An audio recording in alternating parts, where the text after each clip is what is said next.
नमस्ते dear viewers. आज के इस वीडियो में हम लोग मिक्स्ड प्रॉब्लम्स देख रहे हैं मैट्रिसेस का। देखिए ये पार्ट 3 है मिक्स्ड प्रॉब्लम्स का। इस वीडियो में टोटल 4 क्वेश्चंस हम लोग लिए हैं और ये चारों क्वेश्चन एक्चुअली में एडजॉइंट और इन्वर्स पर बेस्ड है। ठीक है, adjoint and inverse of a matrix. ठीक है, दोनों को ही हम लोग दोनों के रिगार्डिंग ही यहाँ पर प्रॉब्लम्स लिए हैं। प्रीवियसली हम लोगों ने जो वीडियोस देखा था उसमें हम लोगों ने डिस्कस किया एडिशन एंड सब्ट्रैक्शन के regarding problems, multiplication and transpose के रिगार्डिंग प्रॉब्लम्स। ओके, पार्ट 1 और पार्ट 3 में अगर आपने वो वीडियोस नहीं देखा है तो एक बार देखिए, लिंक नीचे है डिस्क्रिप्शन में। पूरा प्लेलिस्ट जो है हमारा मैट्रिसेस का देखिए, हर एक वीडियो आपके लिए हेल्पफुल होगा। तो देखिए यहाँ जो सबसे पहला क्वेश्चन है वो है find adjoint and inverse of a given matrix A. ये मैट्रिक्स ए अपने पास गिवन है। ओके, हमें इस मैट्रिक्स ए का पहले तो एडजॉइंट पता करना होगा और फिर इनवर्स। ओके, अब देखो सबसे पहले तो जो मैट्रिक्स गिवन है ना उस मैट्रिक्स को यहाँ पर लिख लेते हैं। 1 0 -1 3 4 5। ओके, फिर है 0 -6 -7। ऐसा जो मैट्रिक्स है पहले उसे ले लेते हैं। ये अपना मैट्रिक्स ए है, हमें एडजॉइंट पता करना है। तो एडजॉइंट पता करने के लिए सबसे पहले तो हमें यहाँ पे इसका डिटर्मिनेंट लेना होगा। ओके, अब इसे डिटर्मिनेंट के फॉर्म में पहले लिख करके इसको सॉल्व कर लेते हैं। ठीक है, 3 4 5 0 -6 -7। अगर इस डिटर्मिनेंट को सॉल्व करेंगे, आप कैसे भी सॉल्व कर सकते हो, रो कॉलम का मेथड भी यूज़ कर सकते हो, है ना, ट्रांसफॉर्मेशन का। बट हम लोग यहाँ पे डायरेक्ट इसको सॉल्व कर रहे हैं। 1 डॉट -28 + 30 -0। Okay, bracket -21 and -0। ठीक, प्लस -1 डॉट -18 एंड यहाँ पर 0। ठीक है, ऐसा कुछ। अब इसको सॉल्व कर ले। अगर सॉल्व करेंगे तो हमें यहाँ पर मिलेगा 2 -0 एंड यहाँ पे आपको +18 मिलेगा, मतलब 20 यहाँ पर हमें मिल रहा है। जो डिटर्मिनेंट ए का वैल्यू है वो 20 मिल रहा है। अब देखिए ये जो डिटर्मिनेंट ए हम लोग लिखे हैं इसमें जितने भी एलिमेंट्स हैं उन सब का कोफैक्टर हमें निकालना होगा, क्योंकि जो कोफैक्टर्स मिलेगा उसके द्वारा हम लोग एक मैट्रिक्स फॉर्म करेंगे और जो मैट्रिक्स बनेगा ना उसी का ट्रांसपोज जब निकालेंगे तो हमें इस मैट्रिक्स ए का एडजॉइंट मिल जाएगा। ओके, और इन्वर्स पता करने के लिए एडजॉइंट और डिटर्मिनेंट दोनों का प्रयोग होता है, तो दोनों हमारे पास हो जाएगा, तो इन्वर्स डायरेक्टली पता कर लेंगे। तो यहाँ देखिएगा cofactors of the elements of mod A R.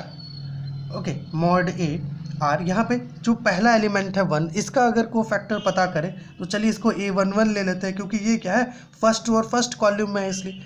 तो ये जो 1 है, जो A11 एलिमेंट है, इसका अगर कोफैक्टर निकाले तो कितना आएगा, -28 और इधर से आपका +30 हो जाएगा ना, -28 और +30 मतलब 2 आएगा। ठीक है, फिर A12 आपको निकालना है।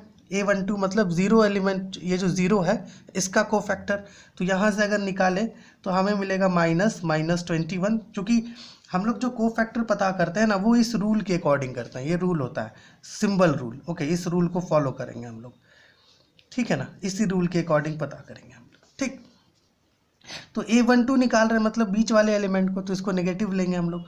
सो 21 - 0 मतलब ये +21 आ जाएगा। उसी प्रकार से A13 निकालना है।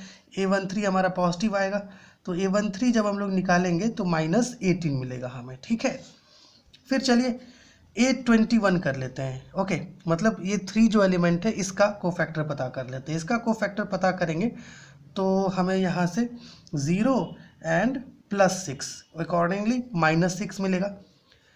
फिर A22 एलिमेंट पता करेंगे, ये 4 का A22 एलिमेंट मतलब ये जो 4 है इसका कोफैक्टर पता करेंगे। इसका कोफैक्टर पता करें तो यहाँ -7 आएगा। उसी प्रकार से A23 निकाल लेते हैं, ये 5 है A23 एलिमेंट, इसका हमें कोफैक्टर निकालना है, तो -6 और इधर से 0। ओके, -6 और 0 मतलब +6 यहाँ पर आ जाएगा। फिर आपका A31 एलिमेंट मतलब 0 का कोफैक्टर, तो 5 इंटू 0 0 एंड यहाँ पे आपका 4 -4 आपका जो है यहाँ पर एक मिनट +4 होगा। फिर A32 एलिमेंट का निकाल लेते हैं। A32 एलिमेंट का निकालेंगे मतलब -6 का, तो हमें मिलेगा 5 एंड इधर से आपका -3 मतलब 8 -8 यहाँ पर मिलेगा। फिर A33 एलिमेंट का निकाल लेते हैं मतलब -7 जो है इसका कोफैक्टर, तो इधर से 4 इधर से 0 मतलब यहाँ पे 4 आ जाएगा। अब देखिए, अब हम लोग यहाँ पे एडजॉइंट जो है इस ये गिवन मैट्रिक्स का वो पता कर सकते हैं। कैसे? ये जो यहाँ पे कोफैक्टर्स निकला है उसको हम लोग मतलब इस प्रकार से अरेंज करें कि यहाँ पे एक मैट्रिक्स बन जाए 2 21 -18 -6 -7 6 ओके 4 -8 और 4। ठीक, इसका ट्रांसपोज निकाल देता है। इसका ट्रांसपोज जो है एडजॉइंट ए से इक्वल होगा। तो 2 21 -18 -6 -7 6 4 -8 4 कुछ ऐसा, ये हमें एडजॉइंट मिल गया। अब जब एडजॉइंट हमारे पास आ गया है मेरे प्यारे व्यूअर्स, तो अब हम लोग इन्वर्स आसानी से पता कर सकते हैं। तो देखिए, इन्वर्स मतलब ए इन्वर्स निकालना है, तो इसका फॉर्मूला होता है 1 determinant A into adjoint A. अभी डिटर्मिनेंट कितना मिला था हमें? 20 मिला था, तो 20 पुट कर देते हैं और एडजॉइंट आपका क्या है? 2 -6 4 21 -7 -8 -18 6 और 4 कुछ ऐसा, ये आपका क्या हो गया? ए इनवर्स हो गया। तो देखिए, ये पहला क्वेश्चन था। Okay, find adjoint and inverse of a given matrix, हम लोग ये आसानी से कर पाए। बेसिकली एडजॉइंट कहीं पर भी निकालना हो तो करना क्या होगा? सबसे पहले इसे डिटर्मिनेंट के फॉर्म में लिख लीजिए। ओके, हो सके तो डिटर्मिनेंट को सॉल्व भी कर लीजिए, ठीक है, जैसे हम लोग बताया आपको। फिर डिटर्मिनेंट के हर एक एलिमेंट का या मैट्रिक्स जो है ओके इसके हर एक एलिमेंट का कोफैक्टर निकाल लीजिए। उसी कोफैक्टर से एक नया मैट्रिक्स फॉर्म कीजिए, उसका जो ट्रांसपोज होगा वो एडजॉइंट से इक्वल होगा। और इनवर्स के लिए फॉर्मूला होता है 1 determinant A into adjoint A. Okay, तो डिटर्मिनेंट ए और एडजॉइंट दोनों आपके पास होगा तो इनवर्स डायरेक्ट निकल जाएगा। ठीक है, अब देखिए यहाँ पर सेकंड क्वेश्चन, देखिए सेकंड क्वेश्चन क्या है। सेकंड क्वेश्चन हम लोग लिए हैं कि ए इज इक्वल टू इतना, एक मैट्रिक्स है ए ओके और दूसरा मैट्रिक्स पी गिवन है हमारे पास। हमें ये शो करना है पी इनवर्स इंटू ए इंटू पी जो है ये इस मैट्रिक्स से इक्वल है। तो देखिए बेसिकली ये क्वेश्चन हम आपके लिए छोड़ते हैं, ये क्वेश्चन बहुत आसानी से हो जाएगा। ओके, पहले तो ये जो मैट्रिक्स पी गिवन है ना इसका आप इनवर्स पता कर लीजिए, ठीक, और फिर ए और पी दोनों का प्रोडक्ट निकाल लीजिए। फिर जो आप पी इनवर्स निकाले हैं और जो ए पी आपको मिला है दोनों का प्रोडक्ट निकालिए वो, और देखिए कि इससे इक्वल आ रहा है या फिर नहीं। अब आइए आते हैं थर्ड क्वेश्चन पर। थर्ड क्वेश्चन भी बहुत आसान है। बेसिकली अपने पास मैट्रिक्स ए है, हमें पहले इसका एडजॉइंट निकालना है। ओके, और जो एडजॉइंट आएगा हमें ये बताना है कि क्या ये एडजॉइंट इस गिवन मैट्रिक्स के ट्रांसपोज के 3 टाइम्स से इक्वल है। ओके, चलिए इस क्वेश्चन को हम लोग करते हैं। देखिएगा यहाँ पर ओके, यहाँ पर सबसे पहले तो जो मैट्रिक्स है ना इसको लिख लीजिए, है ना। बेसिकली एडजॉइंट में ना समय इसलिए लगता है क्योंकि वहाँ पे हमें कोफैक्टर्स पता करना होता है, और जहाँ पर भी कोफैक्टर्स निकालना है वहाँ पे समय देना होगा हमें। तो सबसे पहले तो एडजॉइंट पता कर ले इसका। ओके, तो इसके लिए पहले से डिटर्मिनेंट के फॉर्म में लिख लेते हैं -1 -2 -2 2 1 -2 2 -2 1। डिटर्मिनेंट के फॉर्म में लिखने के बाद यहाँ पर जितने भी एलिमेंट्स हैं ना उन सारे एलिमेंट्स का कोफैक्टर पहले पता करना होगा। पहले -1 का पता करते हैं। इसका कोफैक्टर अगर आप निकालते हैं तो 1 एंड 4 -4 मतलब -3 आएगा यहाँ पर, ठीक है। फिर A12 एलिमेंट मतलब ये -2 का कोफैक्टर चाहिए, तो 2 एंड इधर से -4 है ना, 2 + 4 हो जाएगा ना, मतलब 6 हो जाएगा। फिर A13 एलिमेंट का निकालना है, मतलब ये जो -2 है इसका, सो यहाँ से करेंगे तो -4 एंड इधर से -6 हो जाएगा ना, -4 एंड इधर से -6। ओके, ठीक है, -4 और इधर से -2 आ जाएगा ना, तो -6 होगा, ठीक है। अच्छा, हम लोग चूँकि रूल के अकॉर्डिंग कोफैक्टर निकालते हैं, तो क्या ये जो A12 निकाले रूल के अकॉर्डिंग था? ये एक बार चेक कर लेते हैं। 2 एंड आपका प्लस, ओके यहाँ पर ये नेगेटिव में आएगा, ठीक है ना। अब आइए A21 एलिमेंट, ठीक है, रूल के अकॉर्डिंग ये नेगेटिव में आना है, तो A21 एलिमेंट है तो -2 यहाँ से इसके साथ -2 और ये इसके साथ आएगा ना +4, मतलब -2 और -2 -6 और ये आपका +6 में आ जाएगा, ठीक है। A22 ये वाला एलिमेंट है, इसके लिए -1 और +4 मतलब +3 आ रहा है ना, +3। A23 एलिमेंट मतलब इस -2 का निकालना है ना, तो +2 और +4 6 आ रहा है ना, मतलब -6 आ जाएगा। ओके, आप देख ही पा रहे हैं 3 और 6 का रिपीटेशन हो रहा है। A31 ये 2 है तो इसके लिए 4 और यहाँ पे 6 हो जाएगा, ठीक है। फिर आपका यहाँ पर A32 एलिमेंट का निकाल लेते हैं, मतलब -2, तो इसका निकालेंगे तो +2 और -4 आ रहा है ना, +2 और -4 मतलब प्लस में आ जाएगा ना, +2 क्योंकि इसका निकाल रहे हैं हम लोग, +2 और प्लस में आपका 4 मतलब 6 -6 आ जाएगा। फिर A33 निकाल लेते हैं, A33 मतलब इसका एलिमेंट, तो -1 और -4 +4 आ जाएगा, मतलब यहाँ पे आपको 3 मिल जाएगा, ठीक है। तो ये कोफैक्टर्स हो गए। अब इन्हीं कोफैक्टर्स के द्वारा जो मैट्रिक्स होगा उसका ट्रांसपोज करेंगे तो हमें एडजॉइंट मिल जाएगा गिवन मैट्रिक्स का। -3 -6 -6 6 3 -6 6 -6 3, इसका ट्रांसपोज कर दीजिए। जैसे ही इसका ट्रांसपोज हमें मिलेगा वो कहलाएगा एडजॉइंट। -3 -6 -6 6 6 3 -6 -6 3, ये आपका एडजॉइंट आ गया। ओके, एडजॉइंट मिल गया हमें, देख लीजिए एडजॉइंट मिल चुका है। अब क्या कह रहा था क्वेश्चन, एडजॉइंट ए जो है किससे इक्वल है, 3 into transpose of the given matrix A. अब ए जो मैट्रिक्स गिवन है इसका ट्रांसपोज निकाल लेते हैं, डायरेक्ट निकल जाएगा transpose.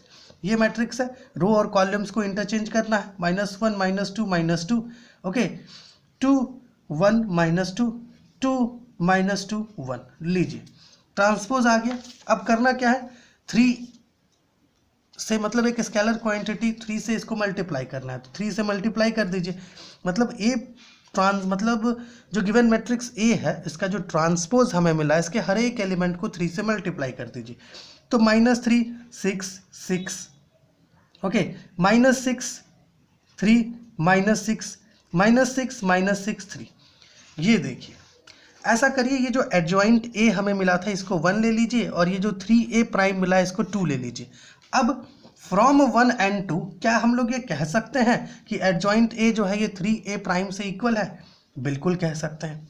From 1 and 2 we get adjoint A is equal to 3a prime, okay, इस प्रकार से। अब देखिए फोर्थ क्वेश्चन क्या है, फोर्थ क्वेश्चन है adjoint of a unit matrix is equal to unit matrix. इसको भी देखिए शो करना होगा। यहाँ पे ऐसा करते हैं, ये जो आई है ना ये यूनिट मैट्रिक्स है, तो इसको कुछ इस प्रकार से ले लेते हैं हम लोग, 1 0 0 0 1 0 0 0 1, इस प्रकार से इस यूनिट मैट्रिक्स को हम लोग ले लेते हैं, ठीक है। अब देखिए ये जो यूनिट मैट्रिक्स हमें यहाँ पर मिला है इसका एडजॉइंट चाहिए, तो इसके लिए पहले तो इसे हमें डिटर्मिनेंट के फॉर्म में लिखना होगा। अब चूंकि ये यूनिट मैट्रिक्स है तो इसका जो मैग्नीट्यूड होगा वो 1 से ही इक्वल होगा। आप इसको सॉल्व करके चेक करिएगा, 1 ही आपको मिलेगा इसका मैग्नीट्यूड, ठीक है। अब हमें कोफैक्टर्स चाहिए होगा, cofactors of the elements of mod A mod I, okay, मतलब डिटर्मिनेंट आई जो है, ओके, डिटर्मिनेंट जो है इस यूनिट मैट्रिक्स का, ओके, इसका हमें कोफैक्टर्स निकालना होगा हर एक एलिमेंट का। अब आप इसका कोफैक्टर जब आप पता करेंगे तो देखिए किस प्रकार का आएगा, A11 एलिमेंट ये है, ये आपको 1 से इक्वल मिलेगा। A12 एलिमेंट जब आप पता करोगे तो ये आपको 0 से इक्वल मिलेगा। A13 एलिमेंट करोगे तो ये भी आपको 0 से इक्वल मिलेगा।